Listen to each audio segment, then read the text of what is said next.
Iran का ऐलान, Israel का विनाश शुरू।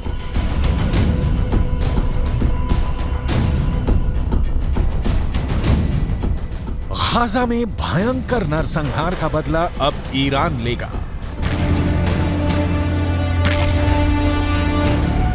ईरान के सुप्रीम लीडर अली खामनेई ने ऐलान कर दिया है कि भले ही हमास और इजरायल के बीच सीज फायर हो गया हो, लेकिन ईरान गाजा में गिराए गए एक एक इजरायली बम का खूनी बदला जरूर लेगा।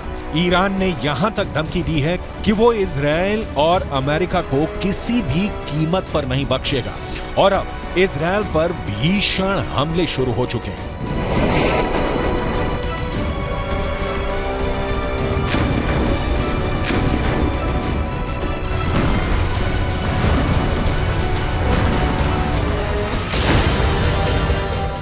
गाजा में एक एक बम का बदला लेगा ईरान। हम आपको आगे बताएंगे कि ईरान इजरायल पर किस तरह से घातक हमले शुरू कर रहा है और अभी ईरान हिजबुल्लाह हूथी के लड़ाकों के साथ मिलकर इजरायल पर किस तरह से हमले तेज कर रहा है। लेकिन उससे पहले ये जान लीजिए कि इजरायली सेना ने सीज फायर के दौरान पिछले 48 घंटे में गाजा और वेस्ट बैंक में कितनी भीषण तबाही मचाई है और हमास को कितना बड़ा नुकसान हुआ है।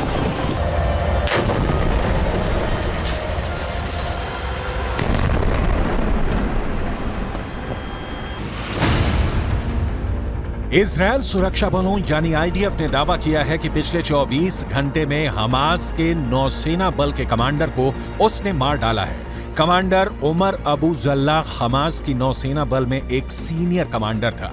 कमांडर उमर अबू जल्लाह को इजरायली सेना ने हवाई हमले में मारा है। अब तक हमास के 70 से ज्यादा कमांडर मारे जा चुके हैं। कमांडर उमर अबू जल्लाह से पहले दक्षिणी खान यूनुस बटालियन के कमांडर बिलाल अल कीदरा मारा गया था, जबकि उससे पहले कमांडर अयमन नोफेल और मेजर जनरल जियाद मोहिसेन भी मारे जा चुके हैं। जबकि हमास कमांडर मुराद अबू मुराद, अली कादी और मोहम्मद कटमश को भी आईडीएफ मार चुकी है।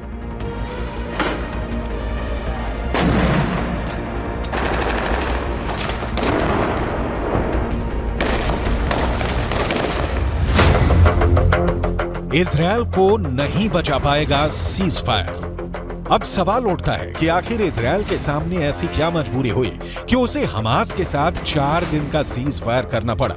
ईरानी सेना के दावों के मुताबिक गाजा सिटी में इजरायली सेना को भी भारी नुकसान हुआ है। ईरान का यहां तक दावा है कि भले इजरायल अपने 70 सैनिकों के मरने का दावा करे, लेकिन हकीकत में इजरायल के 10 से 20 गुना सैनिक गाजा सिटी में सीधी जंग में मारे जा चुके हैं। इसीलिए ईरान के सुप्रीम लीडर अली खामनेई 4 दिन के सीज फायर शुरू होने के साथ ही ऐलान कर दिया था कि गाजा में गिराए गए एक एक इजरायली बम का बदला लिया जाएगा।